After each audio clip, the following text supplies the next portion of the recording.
Bonjour et bienvenue dans notre émission Semence Mag sur le plateau de Village Semences.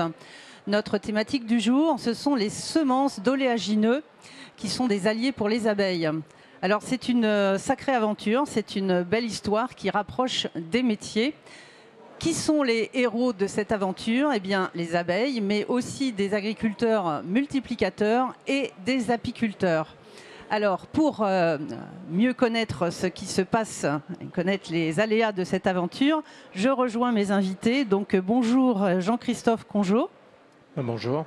Donc, vous êtes responsable projet recherche et développement à l'ANAMSO. L'ANAMSO, c'est l'Association nationale des agriculteurs multiplicateurs de semences oléagineuses.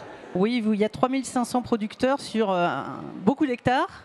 Sur tout le territoire, en fait, on fait à peu près 30 000 hectares de semences oléagineuses. Et surtout dans le sud-ouest et dans l'ouest. Alors, les principales régions de production, c'est sud-ouest et sud-est. Très bien. Stan Chabert, bonjour. Bonjour. Merci de nous rejoindre. Donc, vous êtes à l'INRAE et vous êtes post-doctorant, alors dans un laboratoire très spécifique. Le LIPME, le laboratoire des interactions plantes-microbes-environnement. Très bien. Donc, avant de plonger dans cette rencontre entre les abeilles, les apiculteurs et les agriculteurs multiplicateurs de semences, je vous propose quelques images.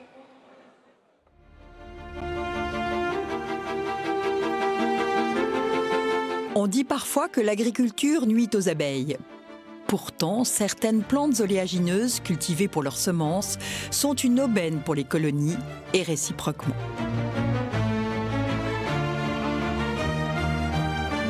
Nous sommes en mars, le moment où la ruche se réveille. Les fleurs se font rares, mais heureusement, le colza semence est déjà en fleurs. La colonie entre dans une phase de croissance importante, durant laquelle la reine pond entre 1500 et 2000 œufs par jour. Les butineuses recueillent alors le nectar, première ressource des abeilles adultes. Butinant de fleur en fleur, les abeilles se chargent en même temps du pollen des fleurs mâles qu'elles déposent sur le stigmate des fleurs femelles. La pollinisation du colza semence s'opère. Le printemps avance et les fleurs de colza se font plus rares. Les abeilles se tournent alors vers d'autres ressources, l'acacia notamment. En juin, la colonie atteint son apogée. Début juillet, les abeilles ont besoin de nouvelles ressources pour constituer la seconde miellée de l'année. Heureusement, c'est aussi l'arrivée des premières fleurs de tournesol semence. Le pollen du tournesol est de très bonne qualité nutritionnelle et constitue une ressource abondante pour nourrir les larves que la colonie continue d'élever, mais en moins grand nombre. Nectar et pollen sont aussi stockés pour l'hiver.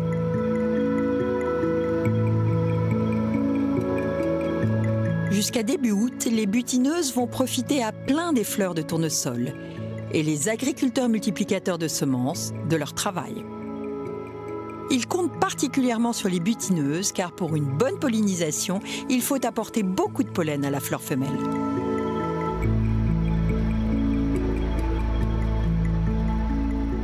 Après la floraison du tournesol, les abeilles poursuivent leur quête de nectar sur d'autres fleurs. Les bandes fleuries semées par les agriculteurs en lisière des champs leur sont alors très utiles. En cette période de pré-hivernage, la reine diminue encore sa ponte pour limiter le nombre de bouches à nourrir pendant l'hiver. L'arrêt complet de la ponte a lieu autour de décembre. La ruche entre alors en hibernation. Ces travailleuses des champs auront bien mérité un peu de repos dans ce deal gagnant-gagnant où agriculteurs multiplicateurs et apiculteurs jouent la même partition. Revenons, Jean-Christophe, dans les champs. Donc, on a bien compris qu'il y avait tout un travail des abeilles. Elles sont indispensables vraiment aux agriculteurs, aux semenciers multiplicateurs. Alors oui, elles sont indispensables en tout cas pour les productions de semences oléagineuses que sont le tournesol et le colza en production d'hybrides. Elles sont indispensables, mais je suppose qu'il y a des parcelles différentes, des conditions pédoclimatiques différentes. Alors, elles sont indispensables partout, plus ou moins, dans tous les cas? Elles sont indispensables sur toutes les parcelles de production de semences, en fait, quel que soit le paysage. Est-ce qu'il y a eu des moments où des conditions climatiques qui font qu'on a moins d'abeilles ou d'autres conditions et où les producteurs de semences ont vu leur culture perturbée? Ah oui, tout à fait. En fait, les abeilles sont vraiment dépendantes des conditions climatologiques. Donc en fait, tout ce qui est pluie, vent, va interférer en fait sur leur activité et à ce moment-là va induire un biais en fait au niveau de la pollinisation. Là, on a eu les 2 dernières années beaucoup de pluie. Ça, vous avez senti, les producteurs de semences ont senti des impacts de la pollinisation? Tout à fait. En fait, il suffit que les mauvaises conditions météo tombent durant la floraison. Et à ce moment-là, ça peut être catastrophique, quoi. C'est ce qui s'est passé dans certains coins? C'est ce qui s'est passé particulièrement cette année, en fait. Très bien. Alors, on a parlé là d'abeilles domestiques, mais il y a des abeilles sauvages, si je ne me trompe pas. Est-ce qu'il faut les deux dans les champs? Est-ce qu'elles sont partout? Comment elles se fréquentent ou pas? Alors nous, on utilise principalement des abeilles domestiques parce qu'on travaille avec des apiculteurs et en fait ils sont capables de nous les amener en grand nombre au bord des parcelles puisque les agriculteurs louent des colonies, des ruches en fait avec des colonies à l'intérieur pour pouvoir faire la pollinisation. Mais en fait on a besoin des pollinisateurs sauvages. Parce qu'elles sont complémentaires, en fait, elles amènent une complémentarité aux abeilles domestiques. Laquelle? Et est-ce qu'elle a ça impacte sur la production de semences? Tout à fait. En fait, on a besoin en fait d'avoir un mouvement des pollinisateurs dans la parcelle, puisqu'on est en production d'hybrides et on a des lignées mâles avec les deux ressources que sont le pollen et le nectar, et on a des lignées femelles stériles, donc où il n'y a que du nectar. Et en fait, l'abeille doit faire le va-et-vient entre les deux lignées pour pouvoir déposer du pollen sur les femelles. Et le fait qu'il y ait des abeilles sauvages, en fait, ça multiplie l'activité, ça améliore en fait l'activité des abeilles domestiques qui, elles, participent, sont les principales actrices en fait de la pollinisation. Alors merci pour ces explications, parce que je crois que les gens qui ne sont pas multiplicateurs ne se rendent pas compte effectivement de la complexité des choses et de l'importance de l'interaction entre ces abeilles domestiques et ces abeilles sauvages. Une question que j'ai entendue aussi, est-ce que le cycle de vie des abeilles est un peu suivi, le cycle de la plante, est-ce que ça coïncide toujours? Est-ce que les abeilles ont besoin des fleurs au moment où les fleurs apparaissent? Ou est-ce que ça peut être... Alors ça peut être un problème. Il faut effectivement que les abeilles soient là au moment de la floraison. En tout cas, nous, c'est ce qui nous intéresse par rapport à la production de semences. Donc il faut que les colonies soient apportées juste au moment où, en général, en début de floraison et pas avant la floraison, parce qu'on a besoin de fixer les abeilles en fait dans la parcelle. Pour des raisons techniques et puis pour éviter d'avoir des pollutions et pour avoir un maximum d'insectes pollinisateurs dans la parcelle. Mais après, on a toujours les abeilles les abeilles sauvages qui sont présentes, elles, dans l'environnement immédiat des parcelles. En fait. Mais on peut avoir un décalage, en fait, et si on a ce décalage, là, on a un problème de production. Voilà, donc, tout est une question de calage, donc il faut le bon moment, les bonnes abeilles, suffisamment d'abeilles et pas trop de pluie, si j'ai bien compris. Et pas trop de vent non plus. Et pas trop de vent non plus, donc tout ça est très compliqué. Alors, merci beaucoup pour ces explications, je vais vers Stan. Stan, on voit déjà, on rentre dans la complexité de la chose, c'est passionnant. La pollinisation, nous, vu de loin, on se dit c'est assez simple, les abeilles se promènent, elles vont sur les fleurs et puis tralala. Non, la pollinisation, c'est quelque chose, je vous ai fait sourire, de très complexe. Vous pouvez nous expliquer comment ça se passe et qu'est-ce qui doit se passer pour qu'on ait finalement une fécondation optimum? Oui, alors c'est pas si compliqué que ça, simplement il faut comprendre ce que c'est dans son ensemble. Donc la pollinisation, c'est le transport du pollen de la partie mâle de la fleur, donc les anthères qui produisent le pollen, vers la partie femelle de la fleur, donc le stigmate. Donc une fois que ce pollen est déposé sur le stigmate, il va germer en tube pollinique. Le tube pollinique va traverser le style, atteindre l'ovaire qui contient les ovules. Le style peut être précisé pour les gens. Alors le style, c'est la partie, c'est vrai que c'est donc le pistil de la fleur est composé de 3 parties. Le stigmate au sommet qui reçoit le pollen. Ensuite le style, c'est la partie en gros intermédiaire entre le stigmate et l'ovaire qui contient les ovules. Donc il peut être plus ou moins grand. Et donc il faut que les tubes polliniques traversent toute cette partie-là pour atteindre l'ovaire et féconder les ovules. Alors dans les fleurs, sur le tournesol par exemple, il y a un seul ovule, donc il suffit qu'il y ait un tube pollinique qui vienne féconder l'ovule. Pour le colza par exemple, on peut avoir entre 30 et 40 ovules, donc il faut qu'il y ait autant de tubes polliniques qui atteignent l'ovaire pour pouvoir féconder tous ces ovules. Est-ce qu'il arrive qu'on n'ait pas les conditions nécessaires ou ça se passe dans la nature? Vous allez me dire, les champs ne sont pas forcément la nature. Ça se passe à peu près correctement? Oui, en principe. Maintenant, il y a par exemple le réchauffement climatique. La température est le facteur le plus important, on va dire, qui va affecter la reproduction des fleurs. La reproduction des fleurs est d'ailleurs la phase la plus sensible à la température. Donc c'est pour ça que c'est un facteur extrêmement important, qu'il faut considérer. Et donc la température va par exemple affecter la viabilité du pollen s'il fait trop chaud.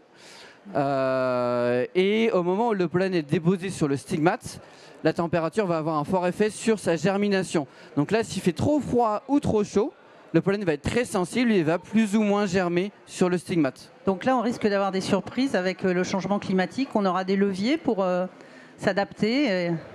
Des leviers, c'est évidemment la sélection. Pour l'instant, il y a assez peu de travaux dessus, mais va falloir. Ça commence à être émergent à l'échelle internationale. Et après, c'est éventuellement de gérer justement la pollinisation, donc avec les abeilles et les abeilles domestiques, pour en apporter suffisamment, pour qu'il y ait suffisamment de pollen qui soit déposé, pour que la fécondation puisse être complète, même s'il fait trop chaud.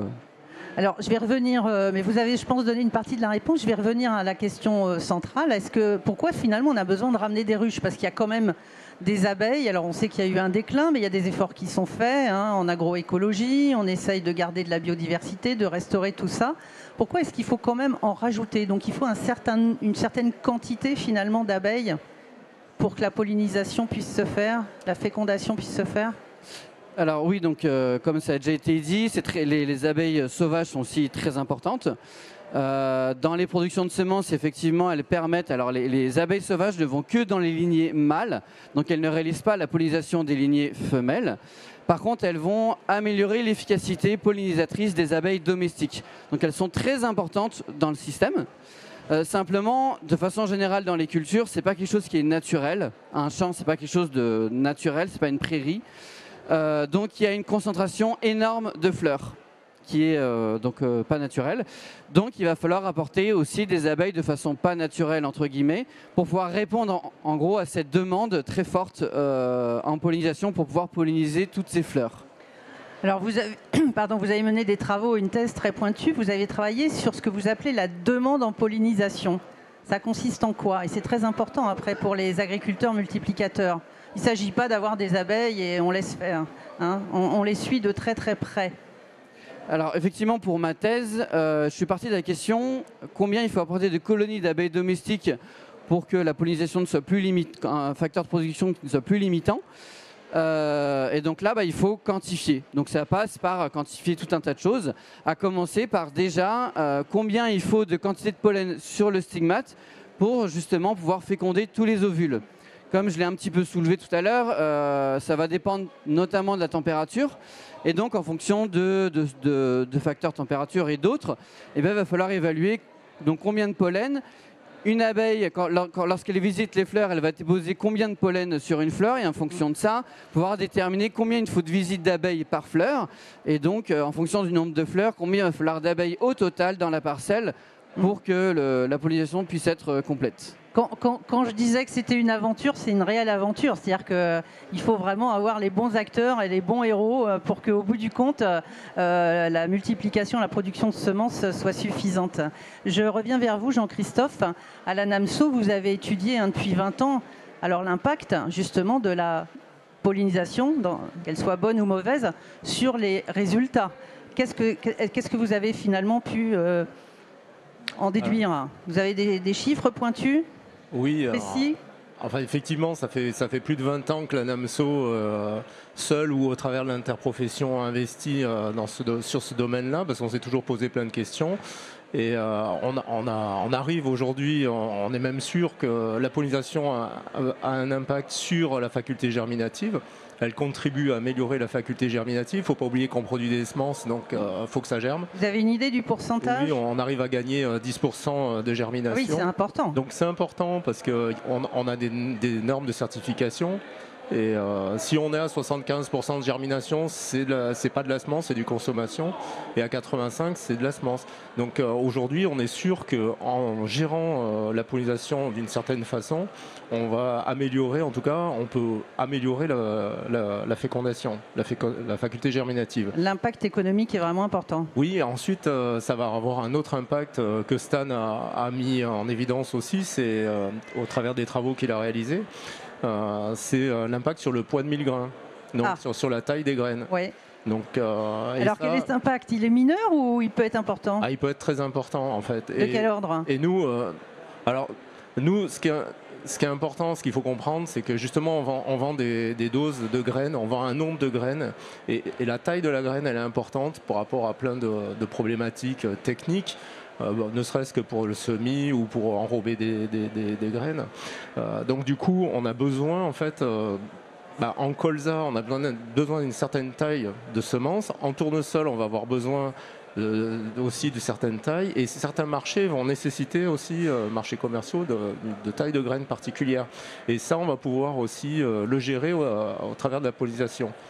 Alors après, les tailles idéales, il y en a pas en fait. Ouais. Il n'y a que celles qui conviennent à la demande. Oui, voilà, celui qui va les utiliser. Tout à fait. Mais en attendant, on sait que si on a une trop grosse activité, ou si la fécondation est trop bien faite, la pollinisation est trop bien faite, on peut avoir que des petites graines par exemple. Très bien. On va avoir principalement des petites graines. Donc, et nous, c'est pas ce qu'on cherche forcément. Voilà. Donc, quand je vous disais que c'était une aventure, c'est une aventure avec vraiment des conditions très spécifiques. Alors, on a tendance à dire les agriculteurs, multiplicateurs de semences et les apiculteurs se font un peu la guerre. Pas du tout. Vous avez monté un service qui s'appelle BiExpert, où ils travaillent ensemble pour que justement toutes les conditions dont vous venez de nous parler soient réunies pour une bonne production de semences oléagineuses. C'est quoi ce service et en quoi il consiste? Alors tout à fait. Alors avant de monter BiExpert, on a quand même monté Biwapi. Biwapi, c'est une plateforme de mise en relation entre apiculteurs et agriculteurs. C'est une plateforme? C'est une plateforme qui est en ligne. Enfin, pour l'instant, on est en train elle est en refonte. Mais l'origine de tout ça, c'est Biwapi. Et cette plateforme met en relation les agriculteurs et les apiculteurs au travers d'une charte et de cahiers des charges bien spécifiques qui sont liés à la production de semences. Oui, donc on n'amène pas n'importe quelle ruche, on les met pas n'importe où, pas n'importe quand. Mais avant tout ça, il faut quand même que les agriculteurs multiplicateurs et les apiculteurs apprennent à se connaître, parce que chacun peut reprocher des choses à l'autre. Or, en fait, je pense que vous créez des réunions en bout de champ, en parcelle, pour qu'ils apprennent à connaître les contraintes et les attentes des uns des autres. Ça, on le fait très régulièrement. On organise des réunions bout de champ, on ouvre des colonies, on fait des ouvertures de ruches, en fait, on appelle ça. Et on réunit des apiculteurs et des agriculteurs. Nous, on explique aux apiculteurs les itinéraires techniques de nos productions. Et après, les apiculteurs expliquent aux agriculteurs leur métier et la vie d'une colonie. Et après, on part du principe que de connaître le métier de l'autre, en fait, ça permet de mieux comprendre. De mieux se comprendre et de mieux travailler ensemble. Exactement. Ça existe depuis combien de temps? Ça fait bien 18 ans qu'on fait des ouvertures de ruches. Ça se développe donc? Oui, on en fait chaque année. Bon. Et on a un rucher d'ailleurs à la NAMSO qui nous permet de faire ça aussi à Castelnaudary au siège. On a un rucher spécifique dédié à ça. Très bien.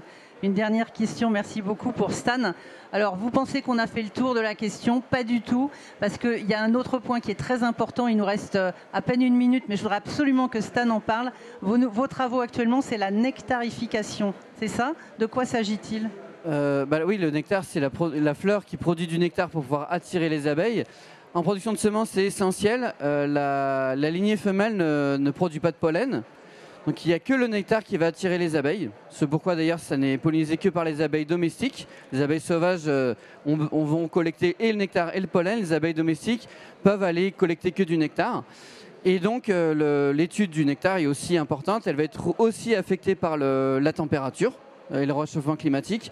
Donc c'est un facteur. Il faut absolument que les lignées femelles produisent du nectar. Et écarter par exemple les lignées femelles qui ne produiraient pas du tout de nectar, sinon elles ne pourraient pas être pollinisées. Donc c'est l'objet des nouveaux travaux là, sur lesquels vous travaillez, entre autres? Maintenant c'est plus pour la production de miel, voilà, plus sous l'angle production de miel et pas de pollinisation. Très bien. Bien, bah écoutez, merci beaucoup. C'est passionnant toute cette aventure. On remercie nos invités de nous avoir entraînés dans cette aventure avec les abeilles et la production de semences oléagineuses. Merci à vous tous de nous avoir suivis et à demain pour une nouvelle émission.